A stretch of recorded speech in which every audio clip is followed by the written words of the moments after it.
భగవన్నామ స్మరణకు మించిన సాధన మరొకటి లేదని శాస్త్రాలు చెబుతున్నాయి. హిందువులకు ఉన్న 7 కోట్ల మహామంత్రాలలో 2 అక్షరాల రామమంత్రానికి ఉన్న విశిష్టత మరే మంత్రానికి లేదు. రామమంత్రం అత్యంత శక్తివంతమైంది. రామమంత్రం జపించడం వల్ల అన్ని సమస్యలు దూరమవుతాయని పురాణాలు చెబుతున్నాయి. రామనామాన్ని తారక మంత్రమని పిలుస్తారు. తారక మంత్రాన్ని జపించడం వల్ల పుట్టుక నుంచి మరణం వరకు జీవితం సాఫీగా సాగుతుంది. చెడు కర్మలను మంచిగా మార్చుకోవడానికి రామనామం సహాయపడుతుంది. అందుకే అత్యంత శక్తివంతమైన రామనామాన్ని జపిస్తూ ఉంటాం. నిజానికి రాముడి కంటే రామనామమే గొప్పది. అసలు రాముడితో పుట్టిన రామనామము రాముడి కంటే ఎందుకు గొప్పదైంది? అంతటి మహిమాన్విత శక్తి కలిగిన రామనామం విశిష్టత మరియు రామనామం గొప్పదనం ఇప్పుడు తెలుసుకుందాం. తారక మంత్రంగా పిలిచే రామమంత్రము 2 మహామంత్రాల నుంచి పుట్టింది. ఓం నమో నారాయణాయ అనే అష్టాక్షరి మంత్రంలో రా అనే అక్షరము జీవాక్షరం. అలాగే ఓం నమః శివాయ అనే పంచాక్షరి మంత్రంలో మా అనేది జీవాక్షరం. అంటే ఈ 2 మంత్రాలలో జీవాక్షరాలు తొలగిస్తే అర్థం ఉండదన్నమాట. అందుకే ఈ 2 మంత్రాల నుంచి తీసిన రా మరియు మా అనే అక్షరాల ద్వారా రామ అనే నామం వచ్చింది. ఈ 2 అక్షరాలు గనక లేకపోతే ఆ 2 మహామంత్రాలకు విలువ ఉండదు. అందుకే ఈ 2 జీవాక్షరాల సమాహారంగా రామ అనే నామము లేదా మంత్రం పుట్టింది. ఓం నమో నారాయణలో రా, ఓం నమః శివాయలో మా అనేవి జీవాక్షరాలు. అందుకే శివకేశవుల అత్యంత శక్తి కలవడం వల్ల రామ అనే మంత్రము అత్యంత శక్తివంతమైంది. అందుకే ఈ మంత్రాన్ని హరిహరతత్వం కలిసిన మహామంత్రమని పిలుస్తారు. అసలు రాముడి కంటే రామనామం ఎందుకు గొప్పదైంది? ఇది తెలుసుకోవాలంటే ఈ కథ విందాం. లంకపై దండెత్తడానికి రాళ్లతో సముద్రంపై వానరసేన వారధిని నిర్మిస్తారనే సంగతి మనందరికీ తెలిసిందే.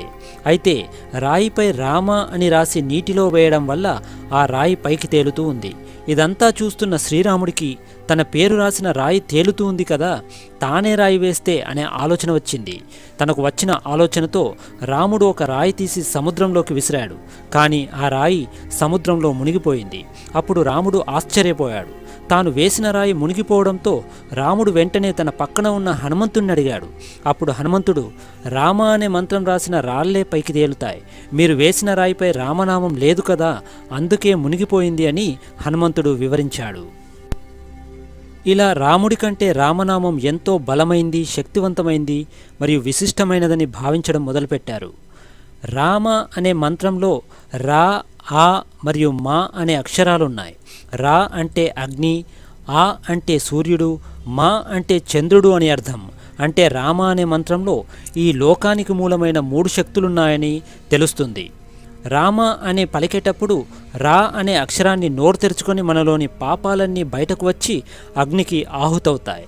అలాగే మా అక్షరం పలికేటప్పుడు నోరు మూసుకొని బయటి పాపాలని మనలోకి ప్రవేశించవని వివరిస్తుంది.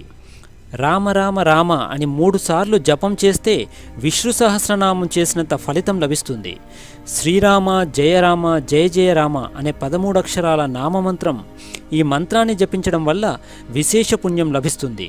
సమర్థ రామదాసు ఈ మంత్రాన్ని 13 కోట్ల సార్లు జపించి రాముడి ప్రత్యక్ష దర్శనం పొందాడని పురాణాలు చెబుతున్నాయి. కాబట్టి ఈ నామజపం మంచి ఫలితాన్నిస్తుంది. పూర్వం ఒకసారి హనుమంతుడిని కష్టాల పాలు చేయాలని శనీశ్వరుడు అతని దగ్గరకు వచ్చాడు. అప్పుడు హనుమంతుడు రామనామం జపిస్తున్నాడు. శనీశ్వరుడు హనుమంతుడికి విషయం చెప్పగా తాను రామనామ జపంలో ఉన్నానని, అది పూర్తయిన తర్వాత రమ్మని చెప్తాడు హనుమంతుడు. అప్పుడు శనీశ్వరుడు ఎంతసేపు నిరీక్షించినా రామనామ జపం పూర్తవలేదు. దీంతో చేసేదేమి లేక శనీశ్వరుడు రామనామం జపించే వాళ్ళ దరిచేరడం కష్టమని వెనక్కి వెళ్ళిపోయాడు. కాబట్టి రామనామాన్ని జపించే వాళ్లకు శని బాధలు ఉండవు. మహిమాన్వితమైన 2 అక్షరాల రామనామానికి అంతటి విశిష్టత ఉంది గనకే రాముడి కంటే రామనామము గొప్పదని భావిస్తారు.